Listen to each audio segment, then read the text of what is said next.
গোৱালপাৰা জিলাৰ ধূপধাৰা ৰেল ষ্টেচনত দূৰণিবতীয়া যাত্ৰীবাহী ৰেলৰ চেইন টানি জাহাংগীৰ আলম নামৰ এগৰাকী যাত্ৰীয়ে সংঘটিত কৰিলে এক ভয়ংকৰ ঘটনা।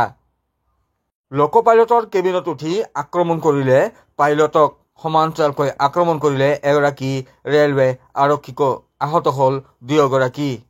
ইফালে দেশ বিৰোধী শ্লোগান দিয়াৰো গুৰুতৰ অভিযোগ উত্থাপন হৈছে যুৱকজনৰ বিৰুদ্ধে।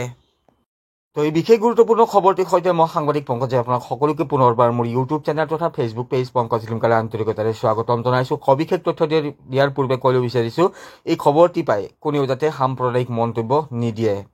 এই ঘটনাটিৰ পোৱা তথ্য অনুসৰি ছিকেন্দ্ৰাবাদৰ পৰা আগৰতলালৈ যোৱা যিখন এক্সপ্ৰেছ ট্ৰেইন, সেই এক্সপ্ৰেছ ট্ৰেইনখন কামাখ্যাৰ যোগীগোপা ৰেলপথেৰে গৈ আছিল নিৰ্দিষ্ট সময়মতে, আৰু তেনে সময়তে ৰেলখন যেতিয়া ধূপধাৰা ৰেল ষ্টেচন পাৰ হৈছে মাত্ৰ তেনেতে এগৰাকী যাত্ৰীয়ে ৰেলখনৰ চেইন টানি দিয়ে আৰু ৰেলখন যায় 218 নম্বৰ যি ৰেলগেট আছে, আপোনালোকে স্ক্ৰীণত দেখি আছে এই ৰেলগেট, এইটো ৰেলগেট, আৰু এই ৰেলগেটটো নাপাওঁতে ট্ৰেইনখন ৰৈ দিয়ে, চালকে ৰৱাই দিয়ে, যিহেতু চেইন টানিছিল সেইকাৰণে সেয়া নিয়ম আচলতে ৰৱাই দিয়ে। আৰু তাৰপিছতে ইঞ্জিনৰ পিছফালে যি এক ডবা থাকে, সেয়া আছে বিকলাংগৰ কাৰণে সংৰক্ষিত ডবা, সেই ডবাটোৰ পৰা এজন যুৱক নামি আহে। যুৱকজনৰ নাম জাহাংগীৰ আলম, আৰু সেই জাহাংগীৰ আলমে ততাতৈয়াকৈ ইঞ্জিনত সোমায় আৰু যিগৰাকী চালক আছিল ৰেলৱেৰ, সেই ৰেলখনৰ চালক আছিল, সেই চালকজনক মাৰধৰ কৰিবলৈ লৈ ইয়াৰ লগে লগে যি যন্ত্ৰসমূহ আছিল ৰেলখনৰ ইঞ্জিনৰ ভিতৰত সেয়া টিপিবলৈ ধৰে, কিন্তু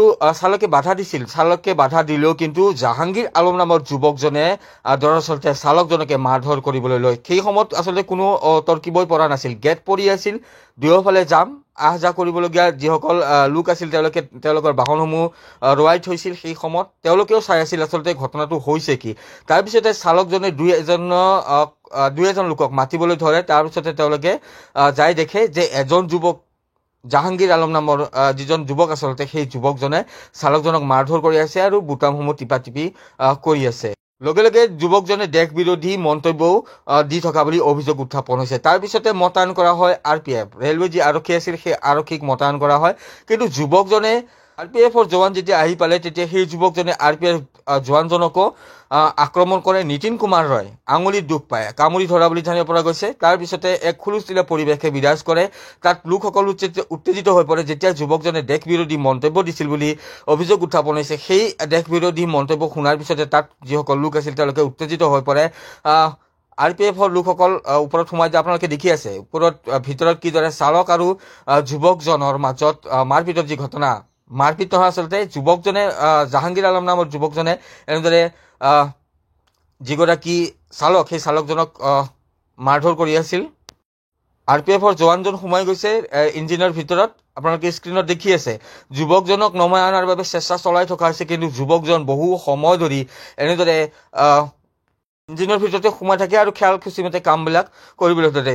বহু সময় ধৰি যুৱকজনক তাৰ পৰা নুমাবলৈ সক্ষম হয়, কিন্তু নুমাৰ লগে লগে যুৱকজন পলায়ন কৰিবলৈ চেষ্টা কৰিছিল, কিন্তু তাত থকা লোকসকলে আবদ্ধ কৰি ৰাখে। দুই এজনে কিন্তু উত্তম মাধ্যম নিদিয়া নহয়, যুৱকজনক উত্তম মাধ্যম দিয়ে। আৰু যুৱকজনৰ যি নাম ইতিমধ্যে আপোনালোকে জানিছে, জাহাংগীৰ আলম, পিতৃৰ নাম হৈছে নুৰ হুছেইন, আৰু যুৱকজনৰ যি ঘৰ সেয়া হৈছে নগাঁও জিলাৰ ৰূপহী আৰক্ষী থানাৰ অন্তৰ্গত কৰাইগুৰি পূব খালপাৰা। এইজন যুৱক আপোনালোকে স্ক্ৰীণত দেখি আছে, এই যুৱকজনে আচলতে এনেধৰণৰ এক ভয়ংকৰ ঘটনা সংঘটিত কৰিলে।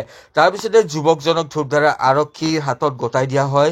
ঘটনা সংঘটিত হোৱাৰ পিছতে ৰেলৱে ডিপাৰ্টমেণ্টৰ পৰা ধূপধাৰা আৰক্ষীক খবৰ দিয়া হৈছিল, আৰু ততাতৈয়াকৈ ঘটনাস্থলীত ধূপধাৰা আৰক্ষীয়ে উপস্থিত হৈ যুৱকজনক কৰায়ত্ব কৰি ইতিমধ্যে থানালৈ লৈ আনিছে। স্ক্ৰীণত আপোনালোকে দেখি আছে এইজন যুৱকে আৰু এনেধৰণৰ এটা ভয়ংকৰ কাণ্ড সংঘটিত কৰিলে। ঘটনা সম্পৰ্কত মন্তব্য আছে, সেয়া শুনাম, কিন্তু তাৰ পূৰ্বে দৃশ্যাংশসমূহ আপোনালোকক দেখুৱাই লৈছোঁ। তো ইয়াৰ এক উচিত তদন্ত বিচাৰিছে সচেতন মহলে, আচলতে যুৱকজন কি কাৰণত এই ঘটনাটো সংঘটিত কৰিলে।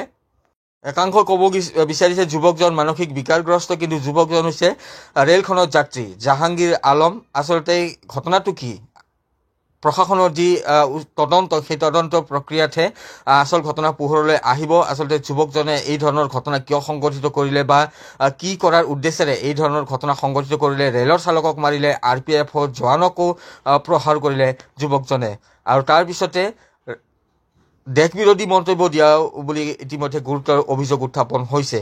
তো স্ক্ৰীণত আপোনালোকে দেখি আছে চালকৰ সৈতে কি ধৰণে মিছবিহেভ কৰি আছিল যুৱকজন। তো মন্তব্য আছে এই মুহূৰ্তত, সেয়া শুনাইছো। হ'ল ঘটনাটো ইয়াতে কওকচোন।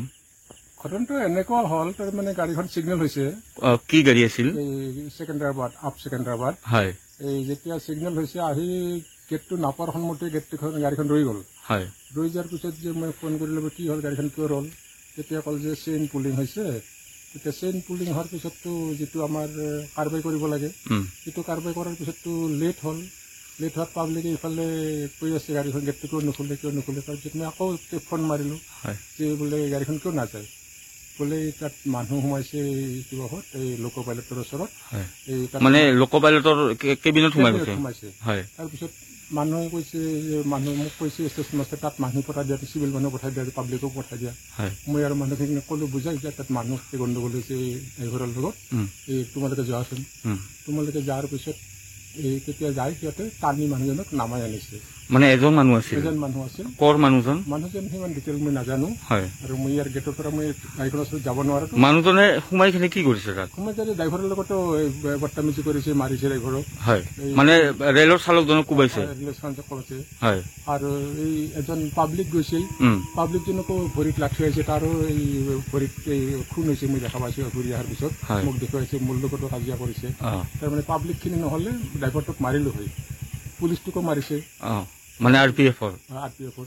আৰু এই পিছত পাব্লিকে ধৰি তাক টানি লৈ যায়, এই পুলিচক হেণ্ড অভাৰ কৰিছে। ট্ৰেইনখন কিমান লেট হ'ল ইয়াতে? ইয়াত মোটামুটি 30-40 মিনিট লেট হৈছে।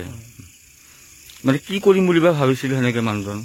এতিয়া ডিটেইলটো মই গম পোৱা নাই, মানুহজনক দেখাও নাই, লগো পোৱা নাই কথাবিলাক। এতিয়া পুলিচে জানিব সেই বস্তুটো, ইনকুৱাৰী কৰিলে কি উদ্দেশ্যত কৰিছে বস্তুটো।